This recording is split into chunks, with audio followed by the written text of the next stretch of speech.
I'm very excited for this last panel because I think, at least for me selfishly, I feel like I'm going to learn a lot from our esteemed panelists who I think have some really unique perspectives into the role of cybersecurity, especially during a time of war. So super excited and also glad you're all still here. So let's dive in. I just want to start maybe by offering you the ability to give a brief introduction about yourself. Maybe just a few words, introduce yourself to the attendees, something maybe personal, and then we'll get into some questions that I have for all of you. Hello, my name is Viktoriia Rudenko. I am risk manager at MacPaw, and in this role, my main responsibility is creating and developing business continuity plans for MacPaw, disaster recovery strategies, and risk assessment, and all questions related to risk measures, action plans, and evaluation of impact of risks to the company. Hi, my name is Nazar. I'm CEO and founder of Under Defense. Now I serve for CERT-UA since the first days of invasion. I'm a PhD in cyber and being in offensive and defensive cyber for the last 24 years. But I definitely can claim that the last 2.5 years were the most exciting because you see the whole ecosystem, and it's absolutely different story. It's different when you are just on the defense side, and the need and talent is huge. My name is Stanislav Lurie. I am head of Ukrainian office at Osavul. It's an international startup with Ukrainian roots. We are a media monitoring platform, and I am responsible for communications with our partners in Ukraine. Oh, please. Thanks. Thank you so much. Hey everyone, my name is Artem. I've worked for ClearVPN. I've been with ClearVPN for 5 years, basically since the dawn of this app. Currently I'm UX writer, but I've known everything about ClearVPN, and basically currently I'm on vacation, but I'm here, so that says a lot about how I love and believe in this product. Thank you.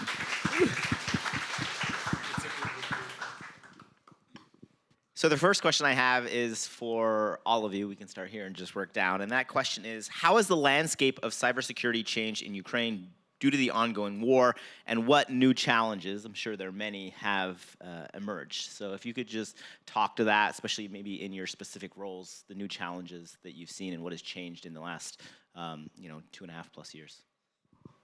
I would say with one word is dramatically. Dramatically? Yes. So everything changed since that.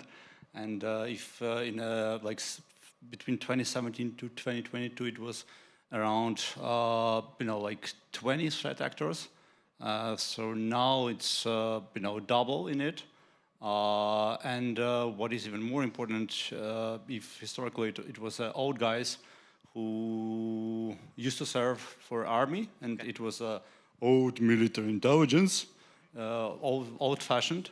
So now, nowadays, it is a young generation, the people who was caught on the street, brought to the army, and use their cyber skills in the Russian Federation to actually create a value. So, and we see the huge difference in 2024 because at least 5 new groups appeared. And if you have seen the recent FBI court against Cadet Blizzard APT threat actor, if you look at them, their faces, there is old-fashioned guy who is the big boss, and there is 5 young people. 4 of them are operators, and 1 guy is dev behind their toolset. So only this 6 months, the 5 new groups appeared. And to follow on to that, are they all Russian groups, or have you noticed some Russian allies also, more threat actors? Let's do the following disclaimer. All my thoughts will be my personal humble opinion rather than reputation of the Understood. service. Okay, so like there is Chinese, there is Iran, there is Belarusian. So. Wow. That's a dramatic increase, like you said. And the thing is, usually, like you need to understand the Russia ecosystem. There is government APT threat actors, and there is a lot of them. There is Служба внешней разведки (SVR). There is GRU, which is huge. There is Federal Security FSB, Federal Security Bureau. Let's go this way. There is national police in Russia. There is National Guard in Russia. So like each agency have their cyber capabilities nowadays. And this is like David versus oligarch, because the amount of people overall, the amount of talented people is bigger there. And you can imagine you can multiply 3x to China, right? So you go east, there is smaller, small, bigger, bigger, and Wow, that's intense. Viktoriia, I imagine there's some challenges you face too here at MacPaw. Do you want to speak to some of those? Of course, Russian invasion and aggression include both physical attacks and, of course, digital attacks, and organizations, all Ukrainian organizations like MacPaw, include MacPaw, is targets for Russian cybercrime.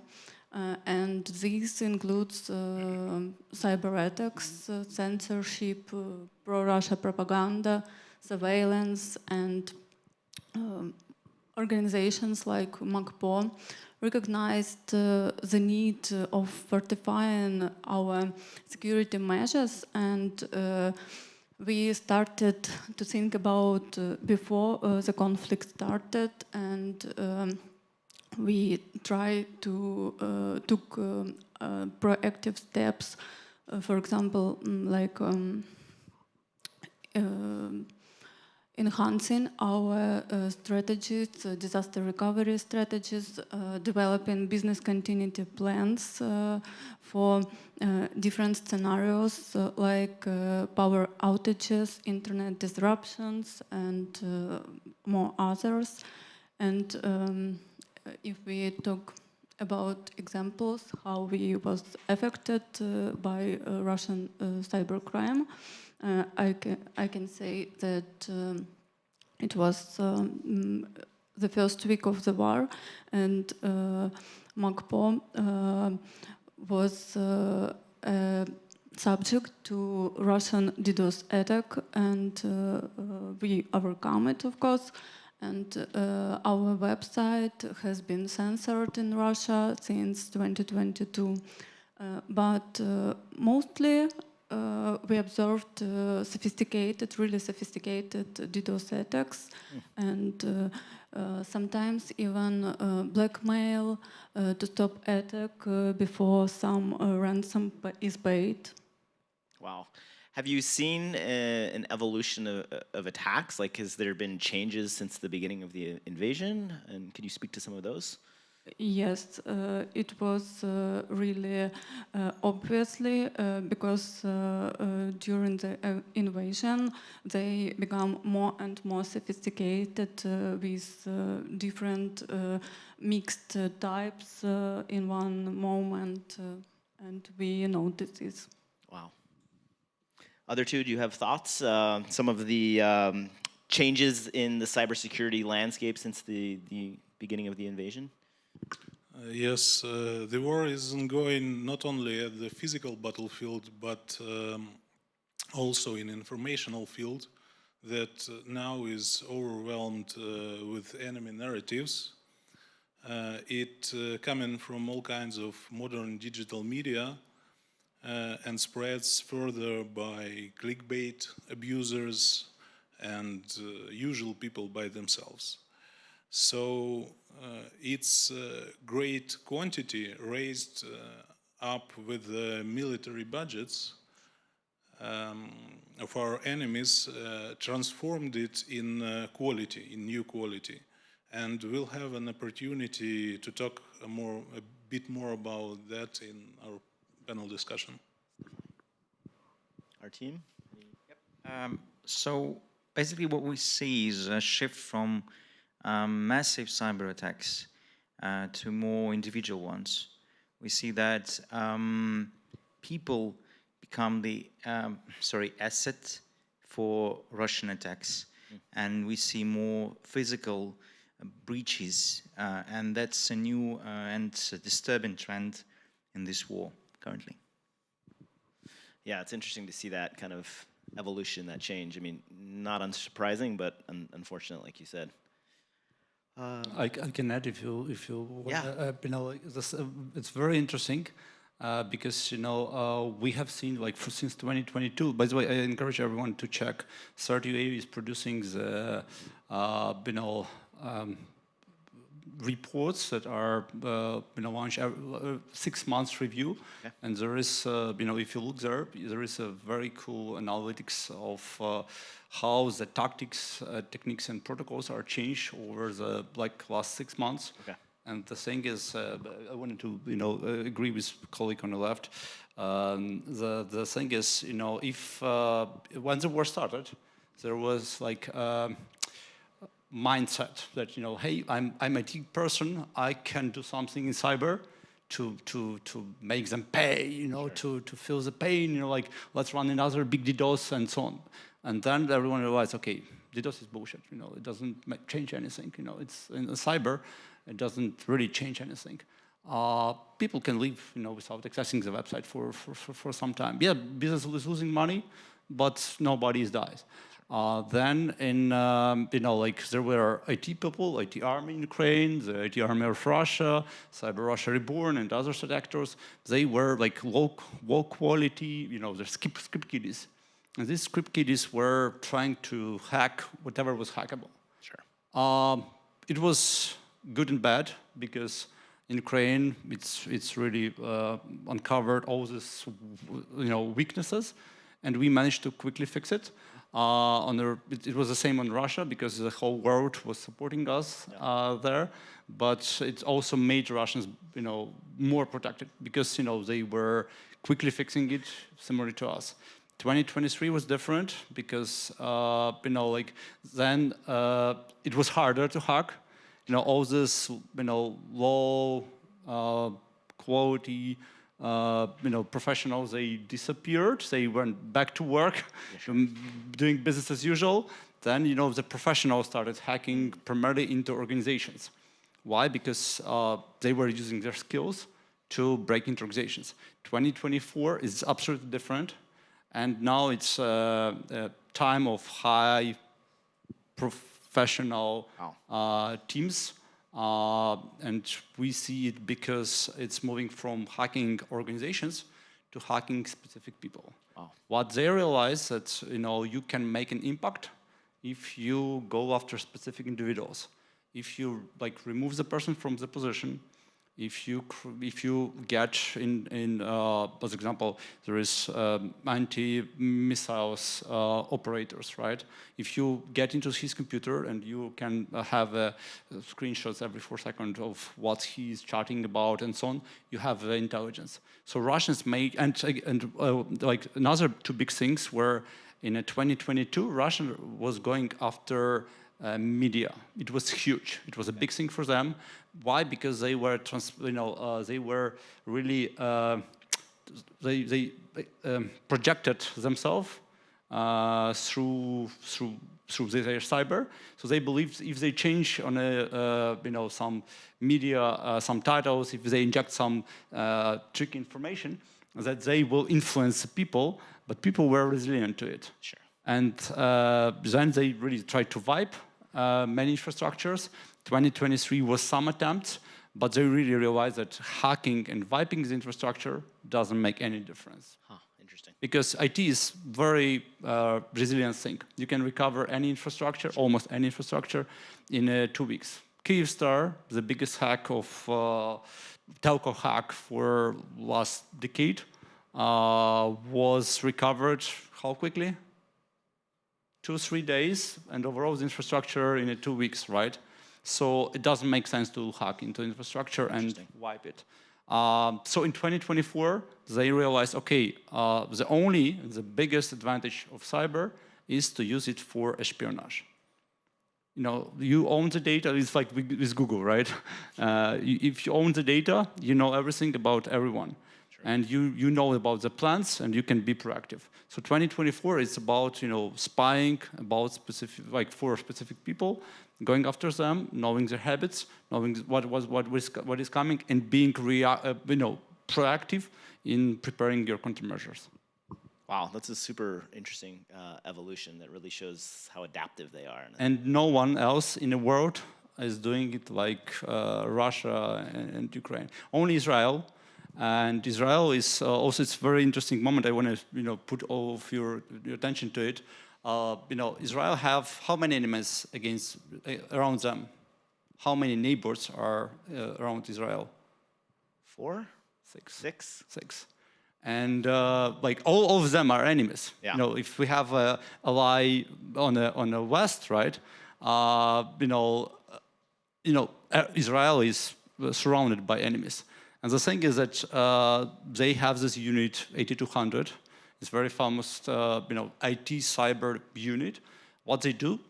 They have ears and they have the glasses, so they're watching all the intelligence about their enemies, and they are proactive, and they can, the big failure of their intelligence was with that operation when the paragliders arrive and make this terract. But the thing is that intelligence is everything, especially in cyber. So you can implant to iOS or Android and make screenshots, read notes, read Signal, read WhatsApp. You have persistence. You have a foot in the door. That's very true. Wow, thank you for that. I like that you touched on the topic of the media. So, Stanislav, I would be super interested to see your thoughts on kind of the rise of disinformation and deepfakes, and any experience with that, and how cybersecurity experts can help combat these. And maybe since we also have a lot of students here, if you could just speak to maybe what students should focus on to prepare, because I imagine that it's only going to be a problem that becomes more pervasive or problematic. Thanks. I'll start from defining two basic vectors of developing instruments for countering information threats. It's like technological tools, which are now commonly represented within AI, and our own tools we call soft skills, which on the other hand are ours NI, natural intelligence. It's a simple thought, but it shows the next point. In my opinion, you can't rely only on technologies as on panacea. Information is consumed by humans, so you must understand human behavior and what stands behind it, needs, willingness, perception. So, in my opinion, it's good to develop your soft skills, starting from introduction of psychology, sociology, history, and up to practicing and developing own interpersonal interaction skills. On the other hand, modern AI-powered instruments, one of the cutting-edge examples of which I'm representing, greatly empowers analytics and executives' abilities in dealing with information security, reputation management, narrative monitoring, async, and other related tasks.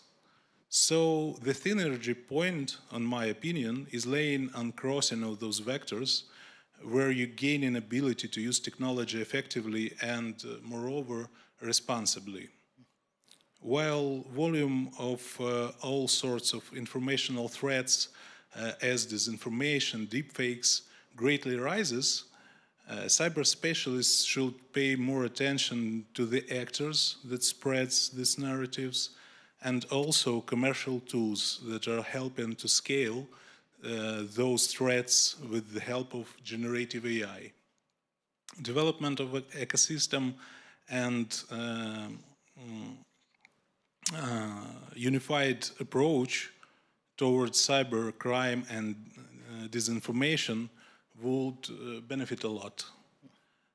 As for the students, so we need much more specialists in AI, NLP, LLM, DevOps, data scientists, and so on, because of our enemy investing great money to teach them. They have an aim to produce more over than 15,000 of them annually.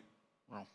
For their purposes, and they're incorporated their technical giants like Yandex, like Mail.ru, and so on in this process.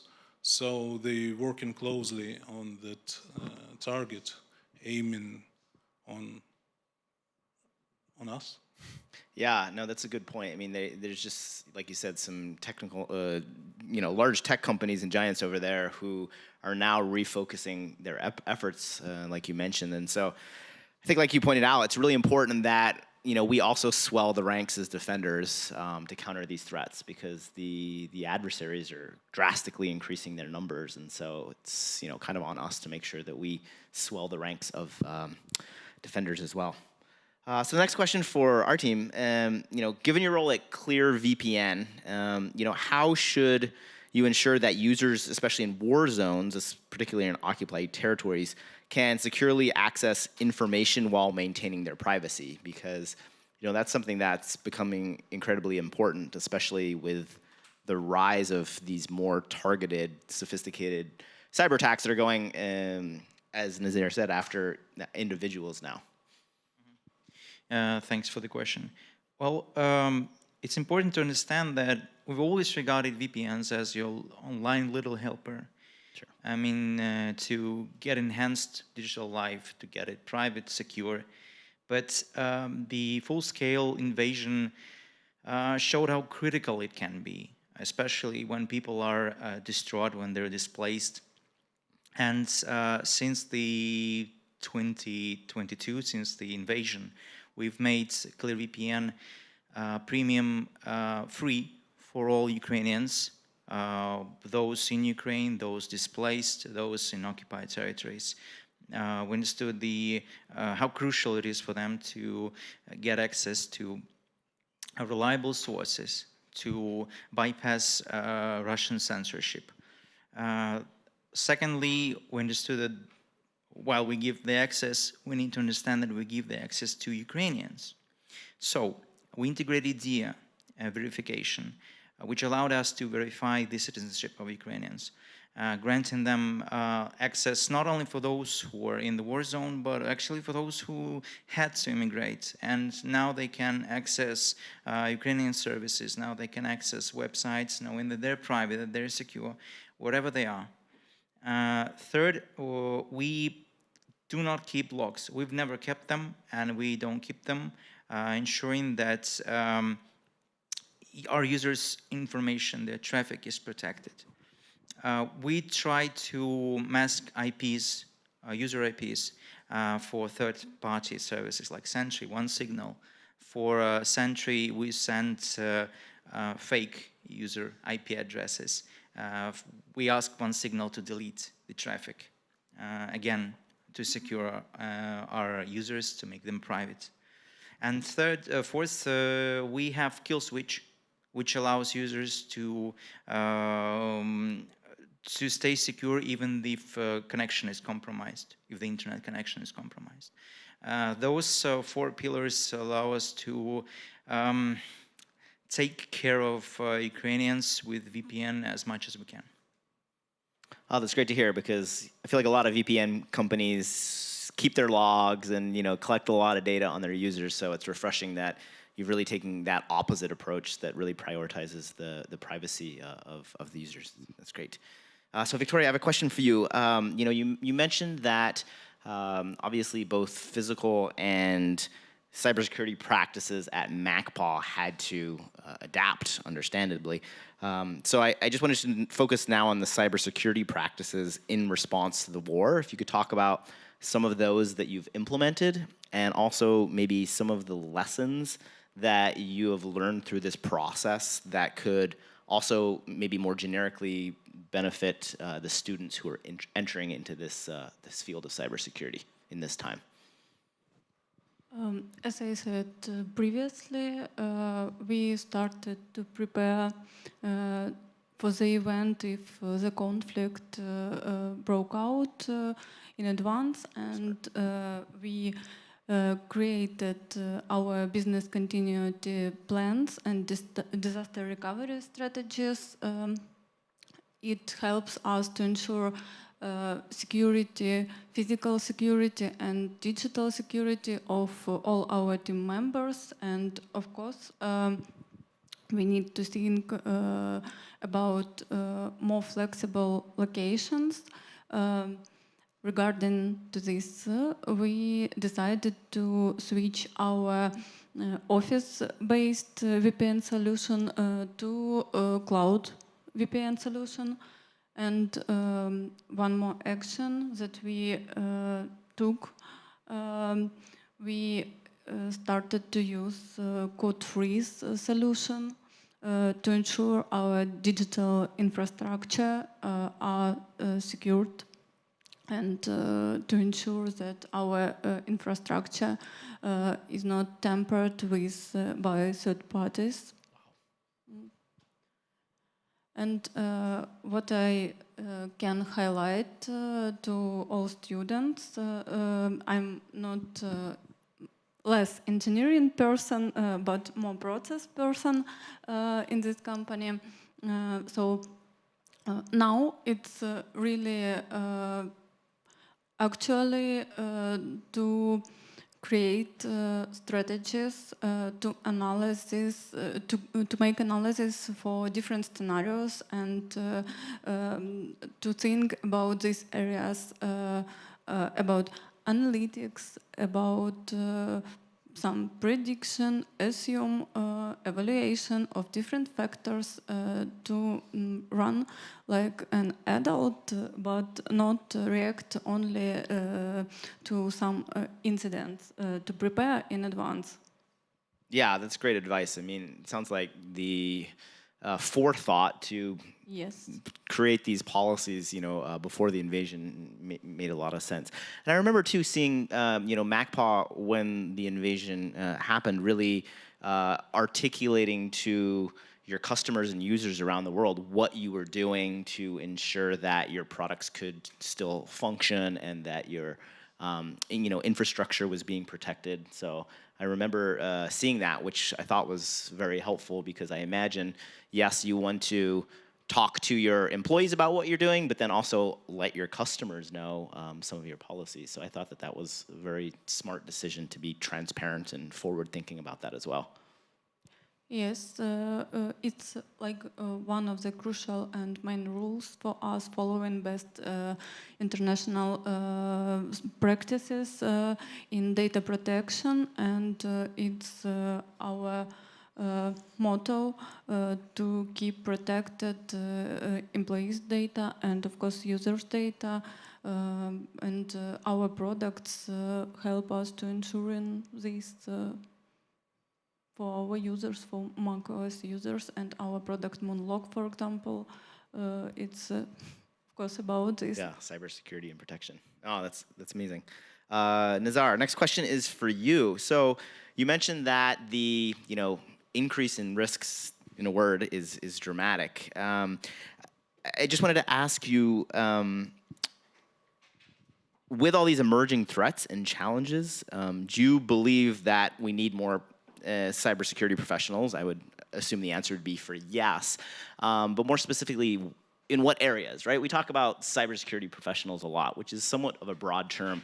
I'd be really interested in your expert opinion, kind of where you see there are gaps, or where you see that we need maybe more defenders if there are specific areas. Or if the answer is everywhere, that's fine too.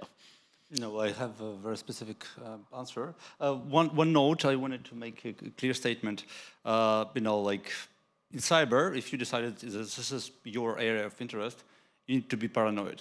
Always be paranoid. Good advice. Yeah, it's very simple. This is number one. The second thing is about VPN. there is marketing. I'm a big fan of MacPaw and its product. But what I learned for the last 2.5 years, trust no one, and like VPN providers that claim that they have no logs, they can have this, but in specific, how do you call this, areas of the world, right? When you know that you wouldn't be grabbed, your servers wouldn't be grabbed away. Sure. And, let's imagine a situation, a model situation, right? When the Russian invaders just occupy the territory and you have still Ukrainian telecommunication networks, you can use VPN, right? It makes sense because you're trying to hide your traffic. As soon as there is Russian internet providers and they switch everything to themselves, to get the internet, you need to do what? To come with your passport, to get connected to the network. And as soon as you are connected to the network, Russians and Chinese are great in what? Intercepting your traffic, right? So you can't be a cat in the internet. They watch everyone in specific city, Donetsk, Luhansk, and Mariupol. They watch who is, browsing what and so on and so far. And guess what? There is like, there was a speaker and there was I recall this nice graph. Everyone are green, and there are specific points in that graph who are red. Like these people are strange. They are abnormal. They rely on a VPN. Why they should? They have nothing to hide, right? They should be like everyone else if they are okay. So we know because we have their passports where they live. We can knock the door and ask, hey, can you explain me why do you have? Can you show me your computer? I have some doubts about you. Maybe you work for enemy, for Ukrainian government, and it works like this. So the thing is, if you work in cyber, so Tor and your own VPN is the most reliable solution. So you pay for the server, it's your own. You set up the WireGuard or any other open source VPN solution. It's yours. You have Tor network. It is it's more reliable. NSA can spy on you. It's okay. It's acceptable risk. But overall, you have to build your own setup always. So regarding your question, what do we need? It's different when you are in UK and in Ukraine. Sure. What all of us should realize that big country, that it will not disappear, right? Belarus will not disappear.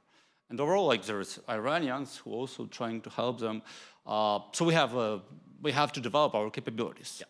That capabilities can disappear when the worst, is resolved in some specific way. But Israeli, they have this terrific, decades of establishing the capability. And the first thing is offensive security. Yeah. I'm doing offensive security since my 16. I'm 39. It's a love, joy, and it's you can't be a good defender if you don't understand and if you don't know what these guys are doing. Very true. So when you watching your logs, you see, okay, I know, yeah, I see this very smart, clever guy. Good boy, I know, it's, APT44. And so here is the thing, evolution of career of every professional in cyber, you start with offense, you spend 3, about 5, 6 years in offense, then you understand how things work, how things operate, then you switch to defense, you starting building, it's better before that to be in the IT, to know how to build things. Yeah. So first you need to be, the best case scenario is when you are a builder, when you build the networks, then you learn how they are hacked, then you know how to protect them, and then you do the research. You know the ecosystem, you're watching the threats. Sure. So it's a most reliable thing. So at this moment, at this stage of in 2024, and for a next decade at least, we need to develop super offensive capabilities. We need people who can develop exploits. Sure. And this is a capabilities that require at least 7 to 10 years of hardcore engineering. And it's about these rare diamonds who can actually break the software that was tested by thousands of different other researchers, by tools, by fuzzing, and so on and so far. It's very hard. It's almost mission impossible. In Russia, like there is around 20 people who can actually develop cool 0 days. In Ukraine, this is around 5. For a whole country, for like around 35 minutes or so. And this is a thing that where like the young generation can focus, because there's a lot of vendors on the West who develop a defensive software, and that software works. It's cool. Sure. So like after having the experience in offense, you go to defense, and then you learn how the modern zero trust architecture can be built. Our big problem is first it's 2FA, MFA, and that the young people, they don't want to go and work for a government because there's a lot of legacy tax there. Because old people work in a government. Fair. My mom and dad work for, in a local government, and it's Not sexy. not sexy at all. But without securing this kind of organizations, without committing and also building the secure infrastructure there, this is like, as example, I built my career, I used to work for internet service provider, Polynet. Okay. And it really helped me to understand how the ISP work and to build the domain, to serve 5,000 students and learn about P2P and so on and so far. And then I was learning more about offensive cyber. So it is the thing which will give you the skill. No, thank you. That's great advice. I mean, I believe that, yes, the best defense is offense. And like you said, you see the Israelis and the U.S. Really buy into that. I mean, the Israelis, it's kind of out of necessity, but I think the U.S. also realizes having those capabilities ready for any time is Cyber persistence theory. Yep. Yeah, exactly. And it's almost now a requirement, I would say, for any country who's looking to defend themselves. You need to know what they are planning and when, and know exactly. And like what is even more harder from a process perspective is to convince your big bosses, who can be stupid and stubborn, that this is exactly the date when they will launch something. Yeah.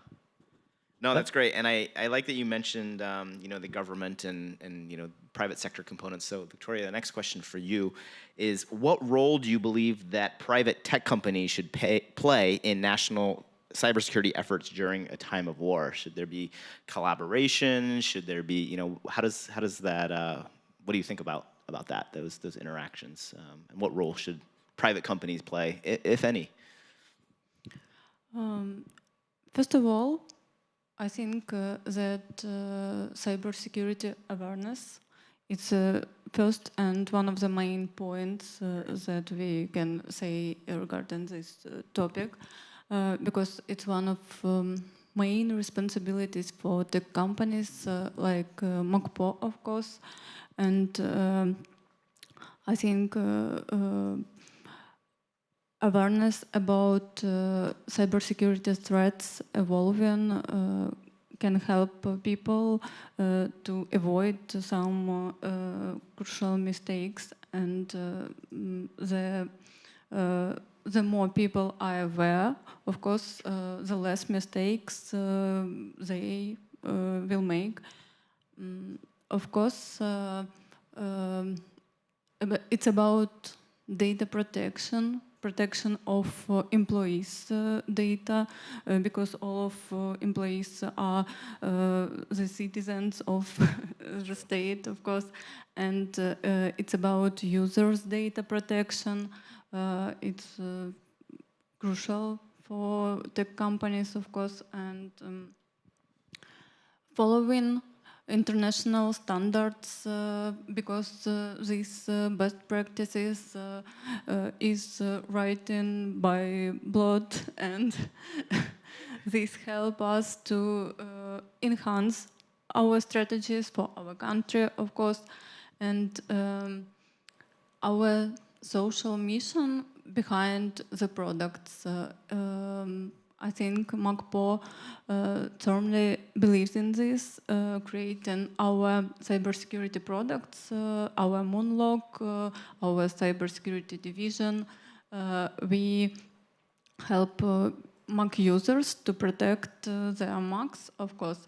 And for example, our Moonlock team continuously analysis and research different malware, and we share our findings with global community, of course, and we believe that our impact in this process can help to protect all citizens using our products like our Clean My Mac with Moonlock engine, our Moonlock, our Spybuster and other products. All our products, it's about security of your devices.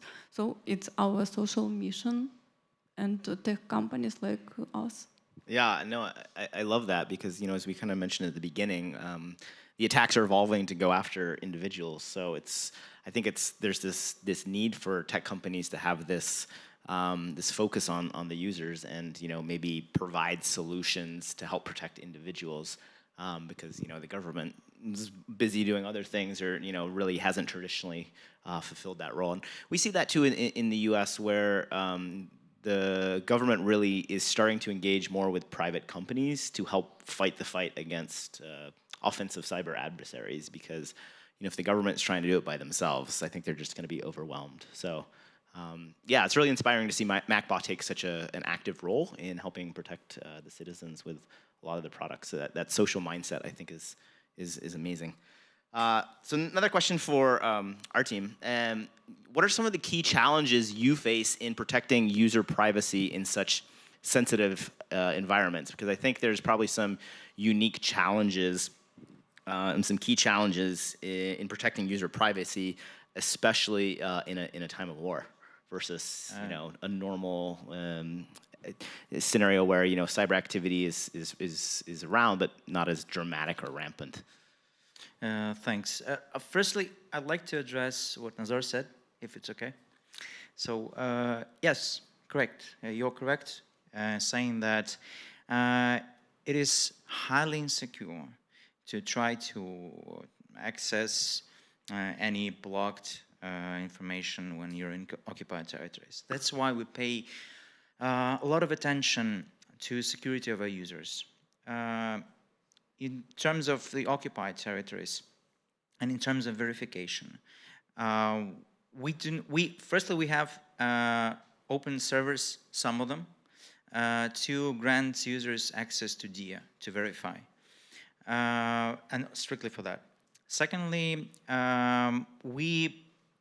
when users verify, we send the request to DIA that doesn't contain any user data except for just this request. And DIA answers us with 0 or 1, where 1 means that, yes, this person is Ukrainian.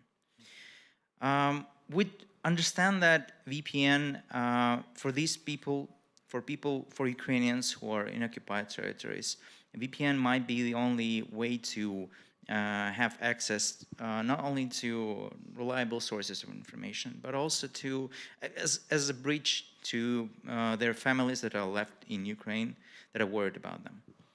But the most important thing is that, apart from the marketing stance, is that there's no panacea when it comes to physical breach. You can have VPN on your telephone. You can have Tor on your PC.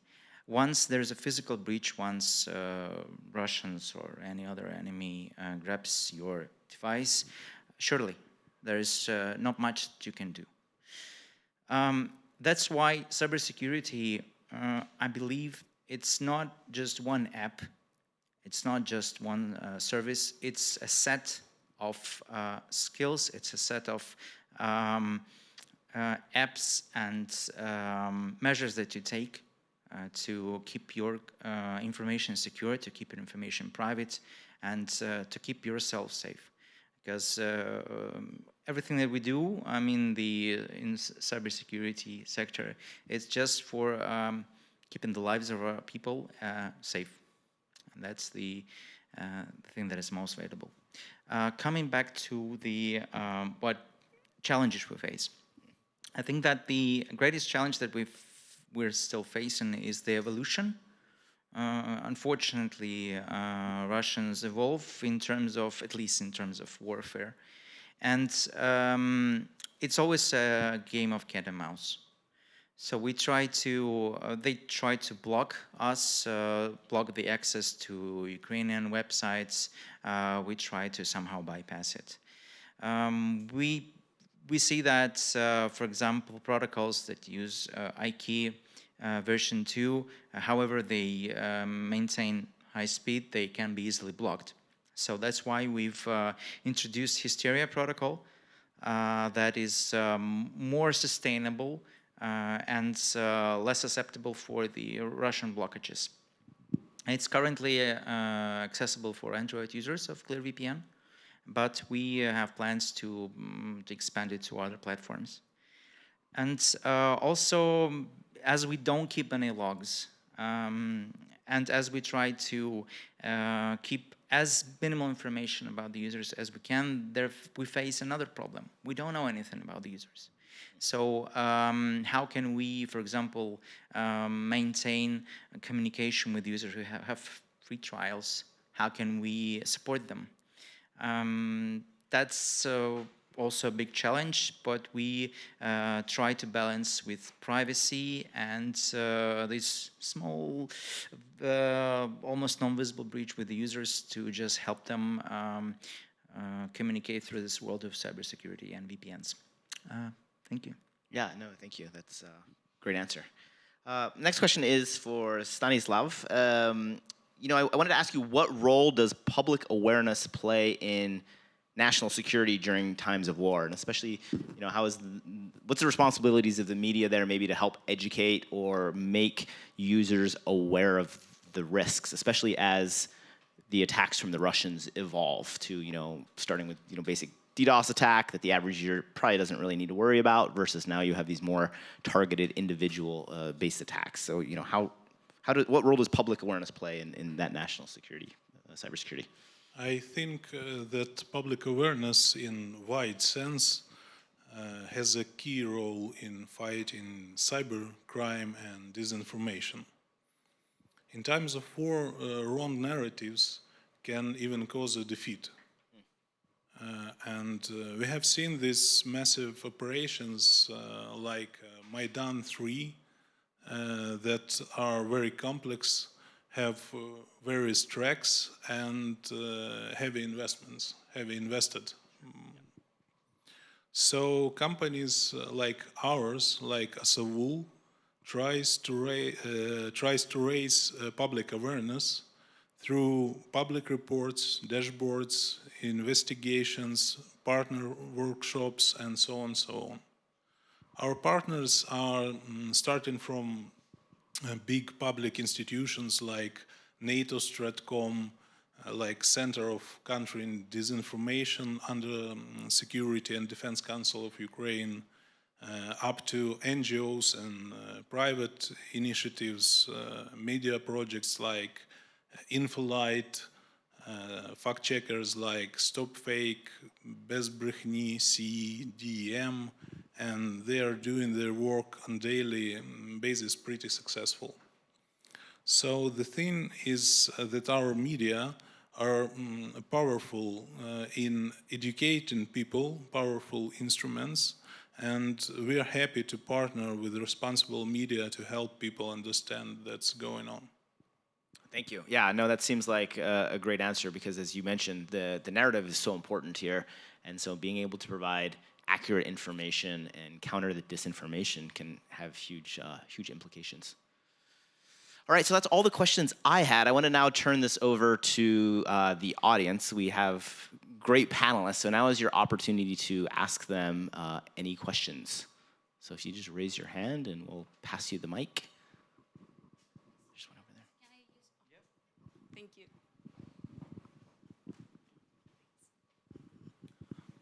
Okay, hi.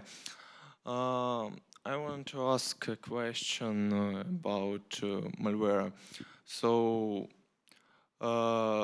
we as Ukraine and in this situation with cyber war with Russia, we can't buy the 0 days or something over this from the Rhodium, for example. They don't sell it to us.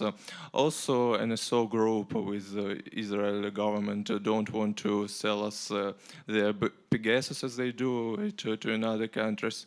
So I think we need to create something our own. And my question is, I didn't found any, malware developers courses or schools in our country. We don't make this, and if a PhD can create a course in his university about binary exploitation, penetration testing, or malware analysis, he can't do it. He can create a course about malware developing because it's forbidden by our law.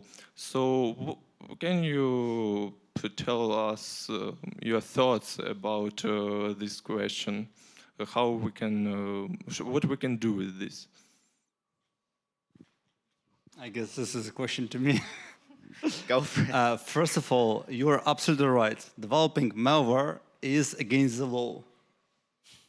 But if you were it's a very important statement. You need to know how the law operates, how the cyber operates.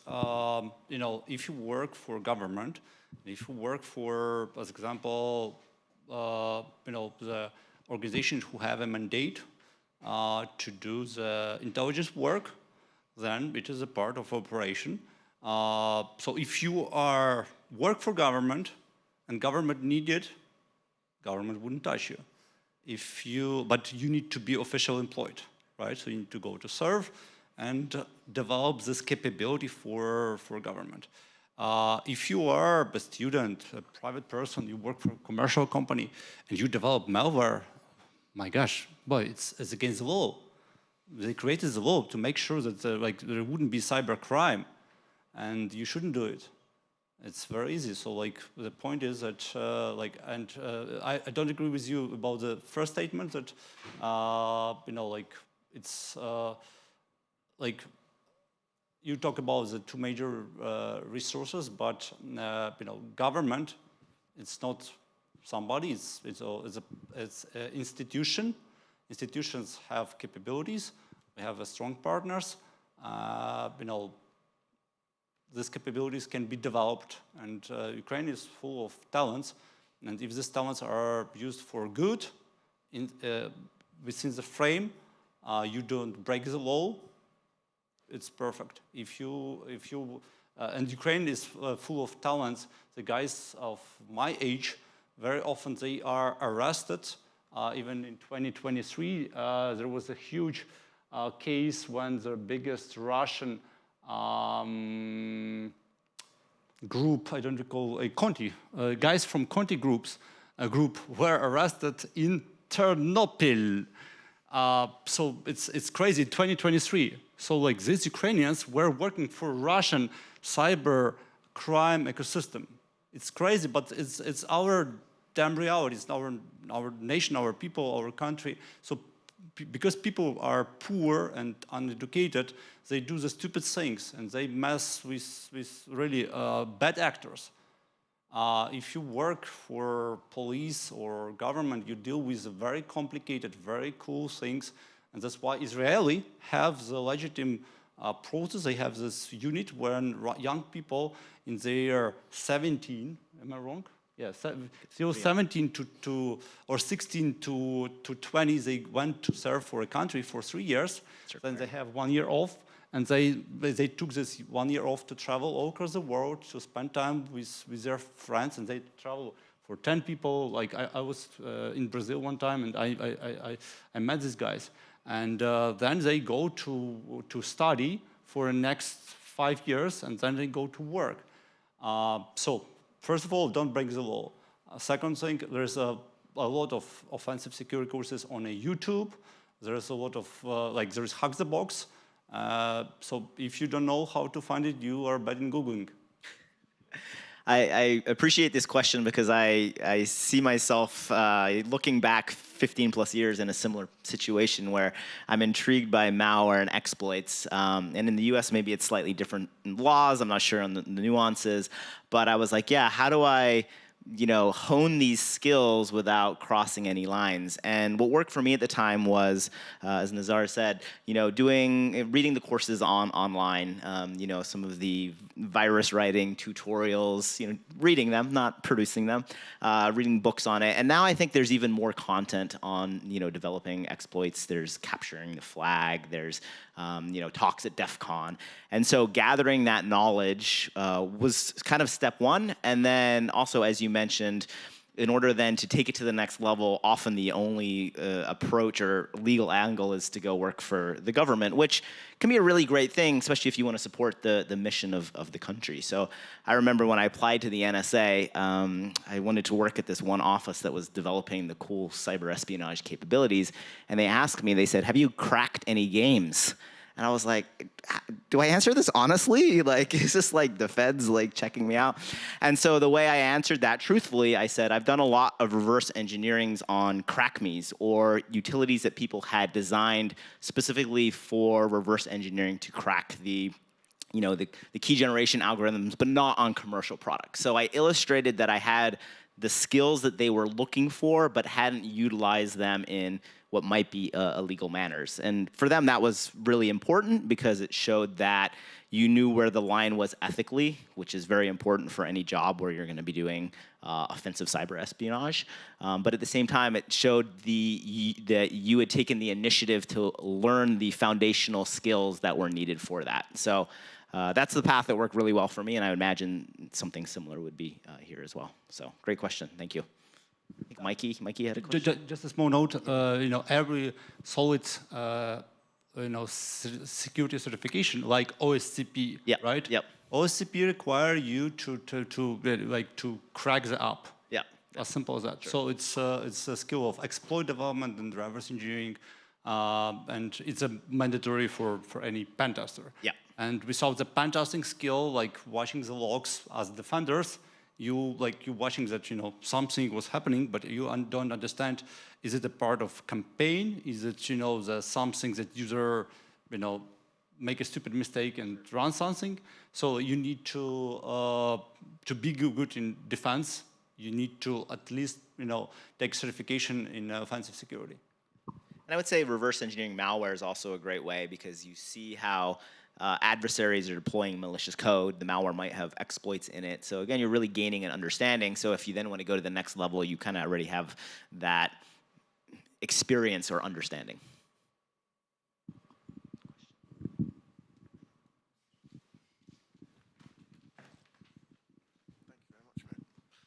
Just a question for you, Nazar, about kind of talent pipeline. So you mentioned, you're going up against folks like APT44. They've been in the game for, 15 years or more, right? And then you talk as well about persistent engagement, defend forward. So kind of how do you bring new people? How do you bring university students or junior people into somewhere like CERT-UA and then equip them to go up against folks like APT44 and then to at a high level, persistent engagement sounds really simple, but actually doing that is way more complex. So how do you kind of prepare people for that quite advanced environment, and kind of, is there anything that you've learned from putting people through that pipeline to get them to that kind of level? we don't have a capability to involve, students out of the streets, and this is a capability that we have to develop, down the road, right? This is first. Second thing is that, very often the problem is that these guys are lying. They don't have. It's very hard in cyber to make new tricks. If you really know what to watch for. So CERT-UA is focusing on hunting the threat actors, and the one of the key things that they really fail in most cases. It's not in the software that they develop. It's failure of their IT folks. So their administrators who really planning and setting their C2 servers for their malware.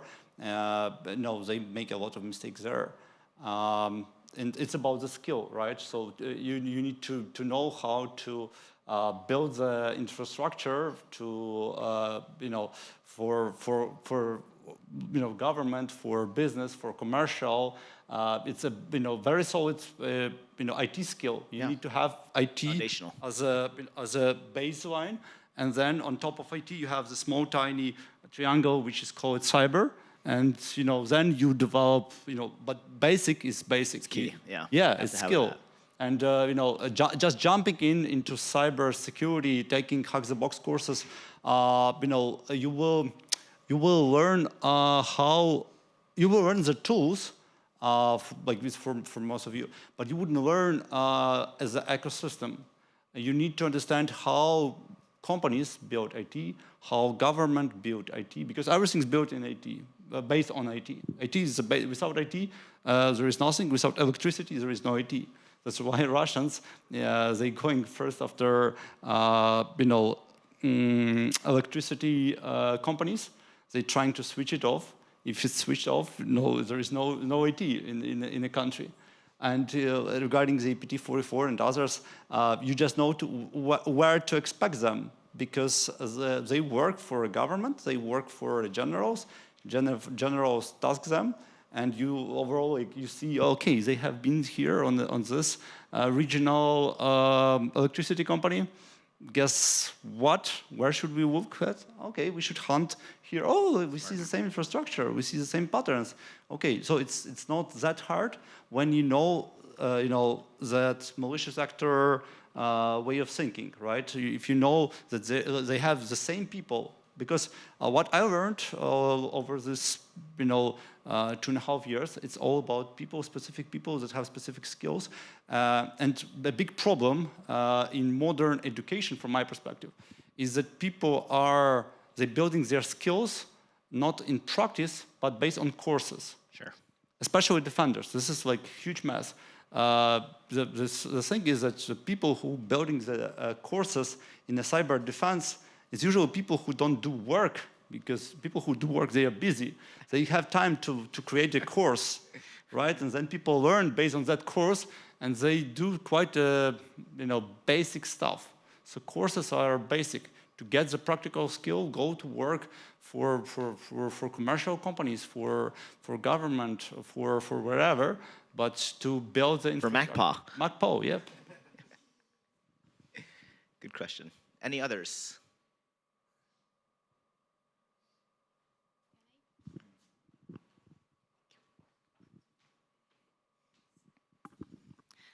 Hi, my name is Darina. I'm a product designer, and maybe you know there was a launch of the new product, EdTech product called Maria, which is the product for kids, pupils, teachers, parents, and everybody. So that means that in some time we're going to have this huge database of private, maybe information that also needs to be protected. And so my question is, what challenges are we expecting or already facing when talking about cybersecurity of younger generations? It is very hard to predict. It's mission impossible. If with FPV and all this, movement on the war, it's very hard to predict what will be in the next 6 months. so, have no. I believe that disinformation, fake news, this is a big thing. What we see that, all the Russian politicians, they also watching the trends, what's going on. And if you see the threat actors, especially, I bet all of you remember the Novichok case, Petrov and Bashirov. Yeah. All of you remember, right? So like it is unit, and it's very interesting because you see these two guys, you remember that they were interviewed, yes, and they were asked, have you done it? They said, no, we doesn't work for GRU. And then Bellingcat ruled out, this, no guys, they work, and we have pictures. So it's about the living trace in the internet. And the thing is, influencing people, influencing young generation, like that's why US banned, I guess, TikTok. Am I right? TikTok is banned in US, right? No. No? No. It was. I recall it was talking about it. But. Okay, yeah. So like, it's about keeping the, your nation protected against the influence of other nations, exactly. And from supply chain. I believe this will be the thing. Being able to quickly, turn off the resource which spreads the malware or spreads the fake news is an important capability for every government. Yeah. Viktoriia, I feel like some of the efforts here at MacPaw for protecting your users' data could maybe be applied to the younger generation. Do you have any input or thoughts on that to kind of answer the question? Maybe. Now we are enhancing our data protection strategy.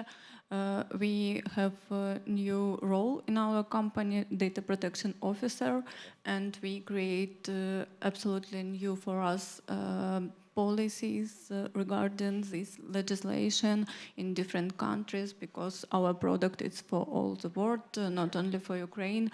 So my recommendation is to start from the legislation, from the compliance rules in this area, and start to learn data protection legislation and act on these rules, and these best practices help you to create your product in compliance with all the standards to keep data of users protected.